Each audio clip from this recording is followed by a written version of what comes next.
कभी कभी एक छोटी सी साजिश पूरी दुनिया को हिला देती है। कभी कभी एक झूठा इल्जाम इमॉर्टल्स और डीमंस के बीच खूनी जंग की नींव बन जाता है। और कभी कभी जो सबसे ज्यादा खामोश होता है वही सबसे खतरनाक चाल चल रहा होता है। मॉर्टैलिटी की कहानी अब उस मोड़ पर आ चुकी है जहां हर फैसला किसी की मौत बन सकता है। जैसा कि मॉर्टैलिटी के सीजन 4 के लास्ट एपिसोड में हमने देखा था, द सेक्ट के डिसाइपल्स पंघन से 5 फ्रोजन किंग को रिलीज करवाना चाहते थे। इसी वजह से पंघन और लोंगशन के साथ उनका सीधा टकराव शुरू हो गया। तीनों द डिसाइपल्स ताकत के मामले में साधारण कल्टिवेटर्स नहीं थे।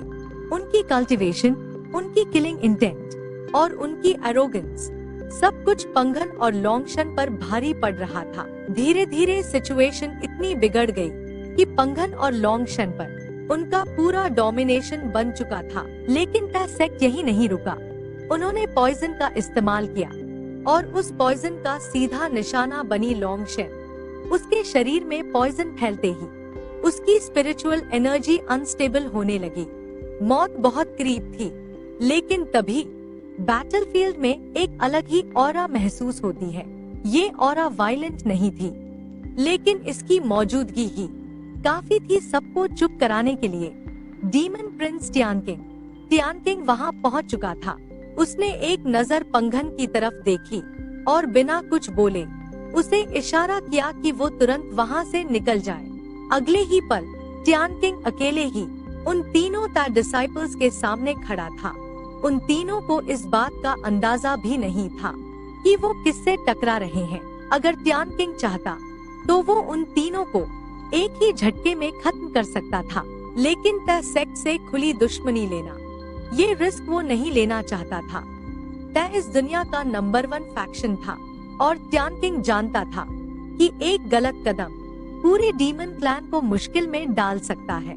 इसीलिए भारी चोटें खाने के बावजूद वो जानबूझकर पीछे हट गया।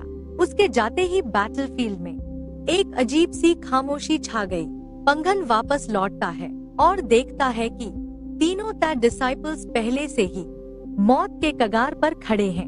उसी समय द सेक्ट की तरफ से एक हेवनली डिग्री रिलीज होती है। इस हेवनली डिग्री में साफ साफ लिखा होता है कि इन कल्टिवेटर्स पर हमला डीमन प्रिंस टियानकिंग ने किया था। पंघन का नाम कहीं भी नहीं। यही वो पल था जहां पंघन ने फैसला किया वो द सेक्ट से दुश्मनी नहीं चाहता था, कम से कम अभी नहीं। हेवनली डिग्री ने उसे एक परफेक्ट रास्ता दे दिया था।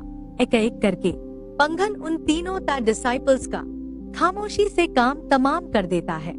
असल कातिल वही था, लेकिन दुनिया की नजर में ये मौत डीमन प्रिंस टियानकिंग के नाम लिख दी गई।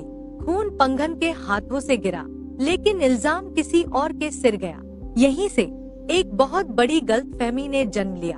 अब कहानी सीन शिफ्ट करती है। एक विशाल झील के ऊपर स्वॉर्ड पर सवार होकर एक कल्टिवेटर उतरता है। इसका नाम था मास्टर फुशन, द सेक्ट का एक सीनियर मास्टर। वो आइलैंड पर नजर डालते हुए कहता है, यहीं से हेवनली डिग्री रिलीज हुई थी, लेकिन हमारे डिसाइपल्स का कोई नामो निशान नहीं मिल रहा। उसके शब्दों में कंफ्यूजन था, लेकिन डर नहीं, क्योंकि उसे अभी तक सच्चाई का अंदाजा नहीं था। कुछ ही देर में वहां मास्टर फुशन का एक और साथी पहुंचता है। उसका नाम था मास्टर लूमेंग। वो आते ही सवाल करता है, के कल्टिवेटर्स कहाँ हैं? धीरे धीरे 3 और मास्टर्स वहां पहुंच जाते हैं। ये पांचों मिलकर द सेक्ट के 5 ग्रेट मास्टर्स कहलाते थे। लूमिंग हल्के मजाक के लहजे में कहता है, इतनी देर क्यों हो गई? कहीं शराब पीने में बिजी तो नहीं थे? लेकिन सामने से जवाब आता है, ऐसे वक्त में मजाक ठीक नहीं। बताओ, जिन डिसाइपल्स ने हमें यहाँ बुलाया वो खुद कहाँ गायब हो गए? इसी दौरान द सेक्ट के और डिसाइपल्स भी आइलैंड पर पहुँचने लगते हैं। साफ था ये लोग पूरी तैयारी के साथ आए थे। इनका मकसद सिर्फ एक था, डीमन प्रिंस टियानकिंग। तभी आसमान से रोने की आवाज आती है। एक फ्लाइंग कैरेज नीचे उतरती है। उस कैरेज में एक और शख्स बैठा था, जिसकी मौजूदगी ही दबाव पैदा कर देती थी। उसका नाम था सीनियर WEI टैसेक्ट का सबसे जाना माना और सबसे खतरनाक फिगर। जैसे ही सीनियर WEI आइलैंड पर उतरता है, सारे कल्टीवेटर्स उसका स्वागत करते हैं। वो 5 ग्रेट मास्टर्स को अपने सामने बुलाता है। मास्टर फुशन उसे बताता है, हमें जैसे ही हेवनली डिग्री मिली, हम बिना एक पल गवाए यहाँ पहुँच गए। लेकिन यहाँ आने के बाद हमारे डिसाइपल्स का कोई ट्रेस नहीं मिला। पता नहीं उन्हें आसमान निगल गया या जमीन खा गई। सीनियर WEI की आंखें ठंडी हो जाती हैं। वो कहता है, मैं जैसे ही इस आइलैंड पर एंटर हुआ, मुझे एक भयानक डेथ ऑरा महसूस हुई, और ये ऑरा किसी और की नहीं, हमारे 3 कल्टीवेटर्स की है। इसका मतलब साफ था, टैसेक्ट के 3 डिसाइपल्स पहले ही मारे जा चुके थे। यह सुनते ही टैसेक्ट के बाकी डिसाइपल्स पैनिक में आ जाते हैं। उन्हें समझ नहीं आ रहा था कि क्या जैसे पावरफुल फैक्शन के लोगों को मारने की हिम्मत आखिर किसने की। मास्टर लूमिंग गुस्से में बोलता है, ये जरूर डीमन प्रिंस ट्यांकिंग का काम है। उसने हमारे कल्टीवेटर्स को मारकर बहुत बड़ी गलती कर दी है। लेकिन सीनियर WEI सिर हिलाता है, मुझे नहीं लगता कि ट्यांकिंग इतना बड़ा रिस्क लेगा। इस मैटर को सुलझाने के लिए हमें पहले इन्वेस्टिगेशन करनी होगी, और इस सवाल का जवाब हमें ट्यांकिंग से ही मिलेगा। उसकी आवाज में अब गुस्सा साफ झलक रहा था। श्राउड आइलैंड पहुंचो, heaven god execution order release करने की तैयारी करो। अब डीमन प्रिंस ट्यांकिंग का शिकार किया जाएगा, और डीमंस और इमॉर्टल्स के बीच ये जंग अब शुरू होकर रहेगी। सीनियर WEI अपनी ऑरा रिलीज करता है। पूरा समुद्र हिलने लगता है, लहरें उफान मारने लगती हैं। टैसेक्ट की ताकत। अब सीन शिफ्ट होकर हमें सी के बॉटम का वो ठंडा और डरावना नजारा दिखाया जाता है, जहां 5 फ्रोजन किंग कोल्ड्रन के अंदर लॉन्ग शान बेहोशी की हालत में पड़ी हुई है। वेल ताई के डिसाइपल्स के जहर ने उसकी बॉडी को अंदर तक तोड़ दिया था, जिससे वो काफी देर तक होश में ही नहीं आ पाई। उसे समझ ही नहीं आ रहा था कि वो यहाँ कैसे पहुंची। तभी वहाँ हमारे हीरो फेंगाहन की एंट्री होती है। शांत लेकिन भरोसेमंद आवाज में वो लॉन्ग शान को बताता है कि उसने उसके शरीर से जहर का ज्यादातर असर निकाल दिया है, और अब थोड़ी देर में वो पूरी तरह रिकवर कर जाएगी। ये सुनते ही लॉन्ग शान फेंगाहन से ताई के डिसाइपल्स के बारे में पूछती है, जिस पर फेंगाहन बताता है कि बैटल खत्म हो चुकी है, और उसके हिसाब से ताई के तीनों डिसाइपल डेमन प्रिंस तियानचिंग के हाथों मारे गए। लेकिन असलियत ये थी कि उनमें से एक को फेंगाहन ने खुद खत्म किया था। बस हालात को बिगड़ने से बचाने के लिए उसने इल्जाम तियानचिंग पर डाल दिया, क्योंकि ताई सेठ जैसे पावरफुल फ्रैक्शन से दुश्मनी मोल लेना फिलहाल फेंगाहन के प्लान में नहीं था। तीनों डिसाइपल्स की मौत की खबर सुनते ही लॉन्ग शान घबरा जाती है और कहती है कि डेमन प्रिंस का ऐसा करना इमोर्टल्स और डीमंस के बीच एक ग्रेट वॉर को ट्रिगर कर सकता है। फेंगाहन उसे समझाता है कि जो हो चुका है उस पर सोचकर अब कुछ बदलने वाला नहीं है, और बेहतर यही होगा कि वो जल्दी से रूहेंस की तरफ लौटे। शाओलिंग की ओर जाते हुए फेंगाहन दिल ही दिल में सोचता है कि अच्छा हुआ उसने लॉन्ग शान को पूरी सच्चाई नहीं बताई, वरना वो और ज्यादा पैनिक कर जाती। उधर सीन शिफ्ट होकर हमें शाओलिंग को दिखाया जाता है, जो अपनी कल्टीवेशन से बाहर आ चुकी है। फेंगाहन उससे मिलने पहुंचता है और उसके ठीक होने पर राहत जाहिर करता है। शाओलिंग खुद को कमजोर महसूस करते हुए कहती है कि वो उस बैटल में फेंगाहन की मदद नहीं कर पाई, इसलिए अगली बार वो पूरा सपोर्ट देगी। फेंगाहन उसे शांत करते हुए कहता है कि अभी सबसे जरूरी चीज है उसका रिकवर करना, बैटल बाद में भी देखी जा सकती है।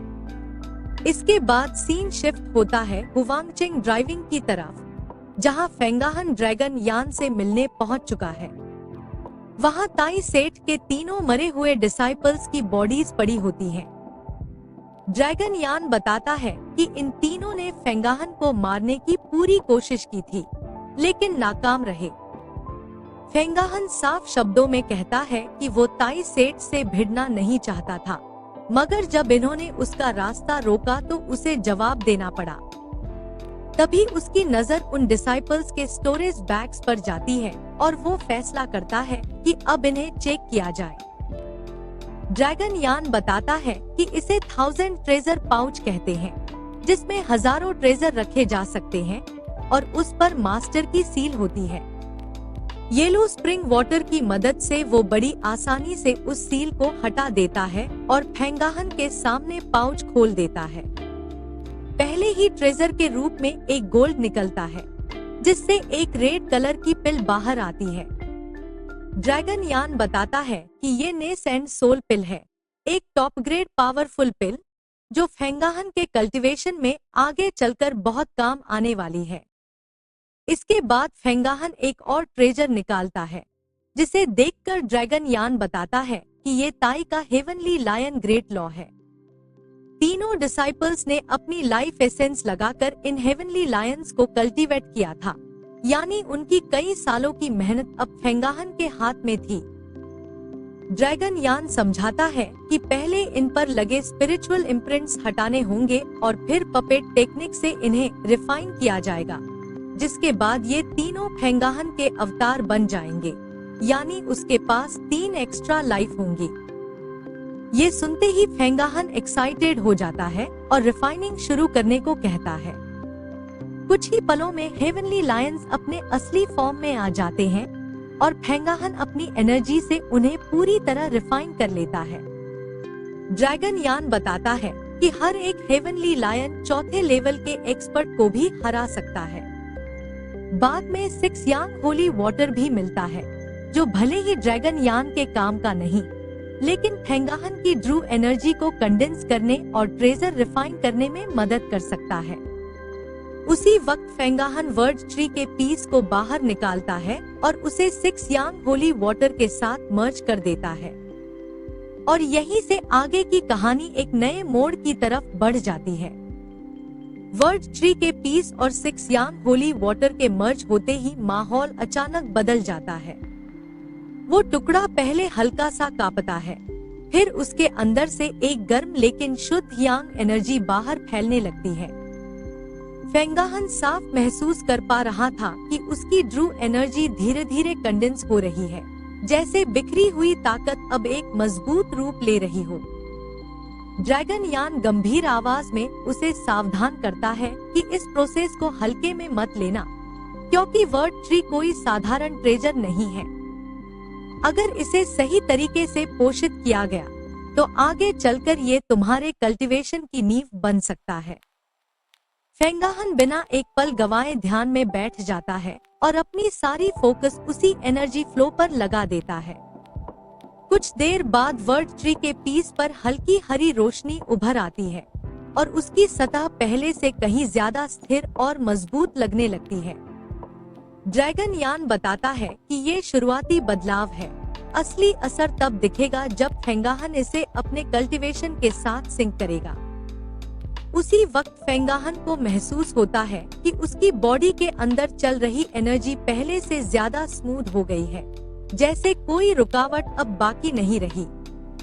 ये छोटा सा स्टेप था, लेकिन इसका मतलब बहुत बड़ा था, क्योंकि ऐसी नींव पर खड़ा कल्टीवेटर आगे चलकर नॉर्मल लिमिट्स को बहुत पीछे छोड़ देता है। उधर ड्रैगन यान एक बार फिर स्टोरेज पाउच की तरफ इशारा करता है और कहता है कि अभी सारे ट्रेजर चेक करना ठीक नहीं होगा। ताई सेठ जैसे लोग अपने डिसाइपल्स की मौत को ज्यादा देर तक नजरअंदाज नहीं करेंगे। सीन के अंत में फेंगाहन अकेले खड़ा आसमान की तरफ देखता है। उसे साफ एहसास हो रहा था कि उसकी जिंदगी अब सिर्फ कल्टीवेशन तक सीमित नहीं रही। हर नई ताकत के साथ जिम्मेदारी और खतरा दोनों बढ़ रहे थे। सामने जो रास्ता था वो सीधा नहीं था, बल्कि खून, साजिश और फैसलों से भरा हुआ था। लेकिन फर्क बस इतना था कि अब फेंगाहन पीछे हटने वाला नहीं था।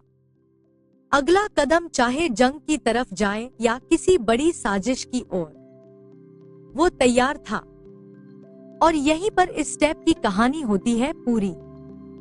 फेंगाहन ने अब सिर्फ ताकत हासिल नहीं की है, बल्कि उस रास्ते पर कदम रख दिया है जहां से लौटना मुमकिन नहीं।